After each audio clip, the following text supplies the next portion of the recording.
नमस्कार, मी श्वेता अंकले. तरुण भारतच्या न्यूज बुलेटिनमध्ये आपल्या सर्वांचे स्वागत. आता पाहूया ठळक घडामोडी. कारवार जिल्ह्यातल्या यल्लापूर तालुक्यातील अरेबैल घाटामध्ये आज बुधवारी पहाटे फळे भाजीपाला वाहतूक करणारा ट्रक पलटी झाल्यानं 14 जणांचा जागीच मृत्यू झालाय, तर 16 जण गंभीर जखमी झाल्याची माहिती समोर आली आहे. मृतांना आणि जखमींना यल्लापूर येथील सरकारी आरोग्य केंद्रात सध्या दाखल करण्यात आलं आहे. घटनास्थळी पोलीस आणि स्थानिकांच्या मदतीने मृतांना आणि जखमींना आरोग्य केंद्रात दाखल करण्यात आले. या घटनेतील मृतांचा आकडा वाढण्याची शक्यता आहे. अनमोड मार्गावरील जळकट्टी कॅसरलॉक क्रॉस नजीक 71 नंबरचा ब्रिज बांधण्यासाठी कॉन्ट्रॅक्टरने अनमोड मार्ग 3 महिन्यांसाठी बंदचा प्रस्ताव एनएच अधिकाऱ्यांकडे पाठवला होता. त्यामुळे येथील रस्ता बंद न करता ब्रिज कोणत्या प्रकारे बनवता येईल या संदर्भात पाहणी करण्यासाठी अधिकारी, फॉरेस्ट विभाग तसेच पोलीस विभाग, गोवा व कर्नाटक राज्य आदी भागातील ट्रक युनियनचे पदाधिकारी या सर्वांच्या उपस्थितीत पाहणी करण्यात आली.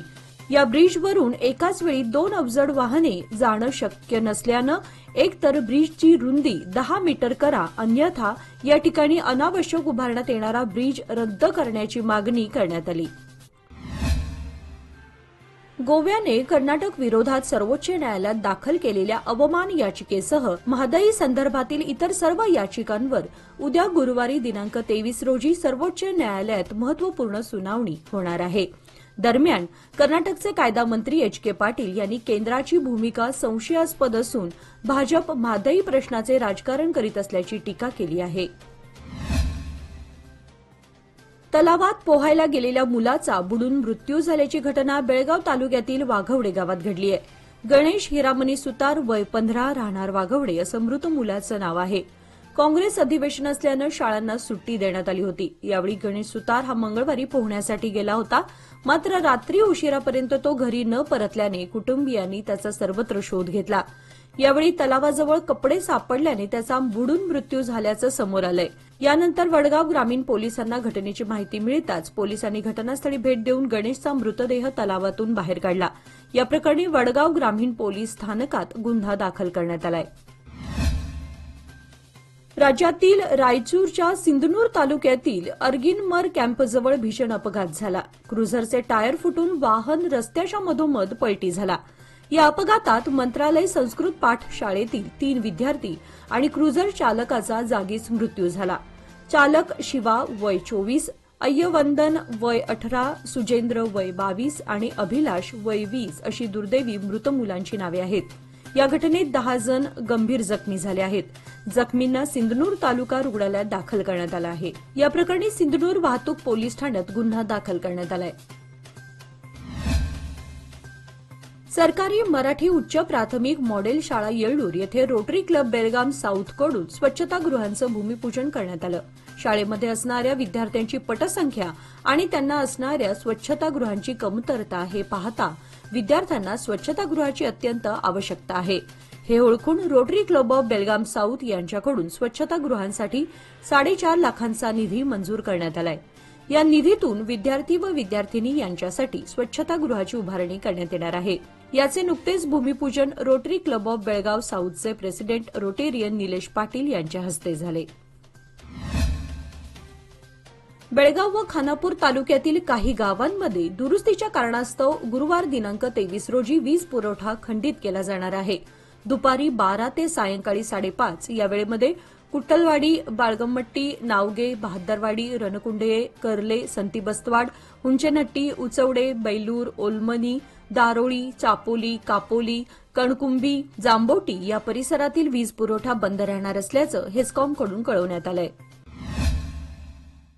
नवे पाऊल नवा संकल्प लोकमान्य सोसायटी सादर करत आहे लोकमान्य शुभारंभ ठेव योजना, जी देते तुमच्या ठेवीवर आकर्षक व्याज. ज्येष्ठ नागरिकांसाठी 0.5% अधिक व्याज. अधिक माहितीसाठी कॉल करा 1800-212-4050. लोकमान्य, जिथे पैसा वाढतो आणि नातं वृद्धिंगत होतं. रामनगर धारवाड मार्गावरील चिंचेवाडी क्रॉस नजीक हुबळी येथून गोव्याला जाणाऱ्या कारला अपघात होऊन 4 जण जखमी झाल्याची घटना घडली. एर्टिगा कार क्रमांक KA63N3846 या कारचा येथील वळणावर अंदाज चुकल्यानं सदर कार रस्ता सोडून येथील दगडानं धडकून खाली गेल्यानं कारमधील नितेश नीती वय 30, मंजुनाथ पाटील वय 23 तसेच यश वंगामुळे वय 24 हे जखमी झाल्याने त्यांना रामनगर येथील सरकारी हॉस्पिटलमध्ये प्राथमिक उपचार करून अधिक उपचारासाठी हुबळीला पाठवण्यात आले.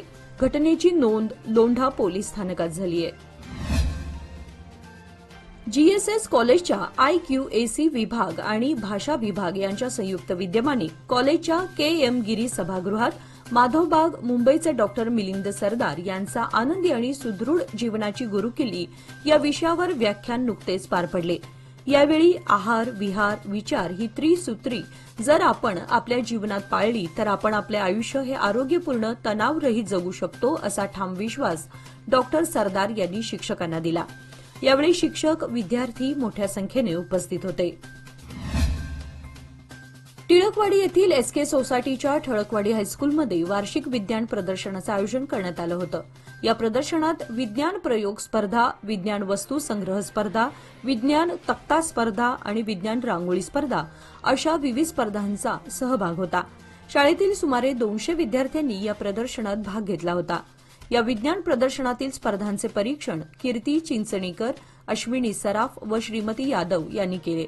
कार्यक्रम यशस्वी करण्यासाठी विज्ञान शिक्षक KM गुरव, ST पाटील, गीता काकतकर व विज्ञान आणि पर्यावरण मंडळातील सर्व सदस्य यांनी विशेष परिश्रम घेतले. राष्ट्रीय पातळीवरील कराटे स्पर्धेमध्ये 9व्यांदा सुवर्णपदक पटकावण्याचा पराक्रम करणाऱ्या विराज लाड याचा मराठा मंडळ हायस्कूल आणि 25वी कर्नाटक बटालियन NCC बेळगावतर्फे नुकताच खास सत्कार करण्यात आला.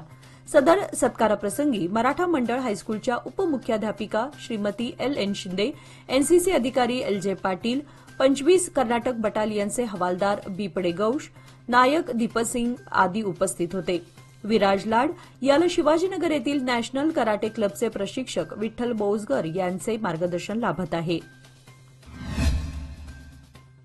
आज बुधवारी बागेवाडी येथील राष्ट्रीय महामार्गावर एका बेकायदेशीर गोमांस वाहतूक करणाऱ्या वाहनाला अडवून कारवाई करण्यात आली आहे. बेळगावहून बेंगळूरच्या दिशेने जाणारी 401 हे वाहन बागेवाडी चेकपोस्टवर आले असता श्रीराम सेना हिंदुस्थानचे कार्यकर्ते शेखर हनुमंताचे, कल्लाप्पा पाटील, सातेरी नाईक, संदीप घाडी आदी कार्यकर्ते त्या गाडीला अडवून जाब विचारताच त्यांच्याकडील वाहनात गोमांस आढळून आलं. तसेच त्यांच्याकडे मांस वाहन परवाना नसल्याचंही आढळून आल्यानं पोलिसांच्या स्वाधीन करण्यात आले.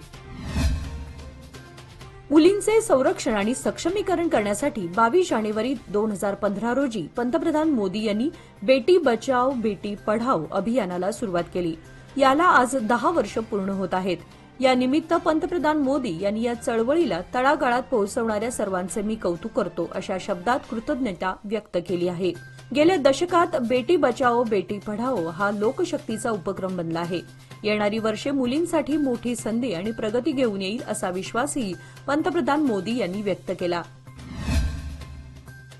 व्यवसायात नुकसान आल्याच्या नैराश्यपोटी युवकाने गळफास घेऊन आत्महत्या केल्याची घटना घोडगेरी तालुका हुक्केरी येथे उघडकीस आली.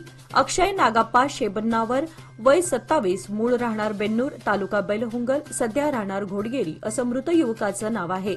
या घटनेची नोंद यमकनमर्डी पोलिसात झाली आहे.